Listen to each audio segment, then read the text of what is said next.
Good morning, baby. How are you today? قبل از وقت پیدا ہونے والا یہ بچہ کئی ہفتے انتہائی نگہداشت کے شعبے میں گزارنے کے بعد اب آخر کار گھر جانے کے لیے تیار ہے۔ ہسپتال سے منسلک رضاکار کیرولائن کونیانو نے اس کی ماں کی غیر موجودگی میں بہت سا وقت اسے گود میں اٹھایا اور اسے نرمی سے جھلایا۔ This one I love. مجھے اس کام سے محبت ہے، یہ بہت پیارے ہیں، کچھ بچے تنگ کرتے ہیں لیکن یہ سب بھی اچھے ہیں۔ میں ان کے ماں باپ کی شکر گزار ہوں کہ انہوں نے اپنے بچوں کو گھنٹوں گود میں اٹھانے اور سلانے کا موقع دیا۔ Let me hold her.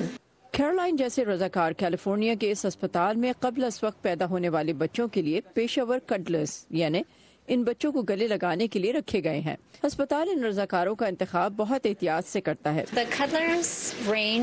ان رضاکاروں کی عمریں 21 سے 82 سال کے درمیان ہوتی ہیں۔ کچھ ریٹائرڈ ہیں، کچھ طالب علم، مرد و خواتین سب ہیں، لیکن ہمارے لیے ان سب میں اہم خاصیت شیر خوار بچوں سے پیار کرنا ہے۔ جیسے کہ کیرولائن ہے جو کچھ مہینے پہلے ریٹائر ہوئی تھیں۔ ان رضاکاروں کے لیے بچوں کو گود میں لینے کا ایک سیشن 45 منٹ کا ہوتا ہے، جس کے بعد ایک وقفہ اور پھر سے وہ بچوں کے ساتھ رہتے ہیں۔ ماہرین کے مطابق جب ایک انسان دوسرے انسان کو تھامتا ہے تو جسم سے اینڈورفنز نامی ایک کیمیائی اجزاء خارج ہوتے ہیں جو درد کو کم کرتے ہیں۔ نومولود بچے بھی اینڈورفن سے فائدہ اٹھاتے ہیں۔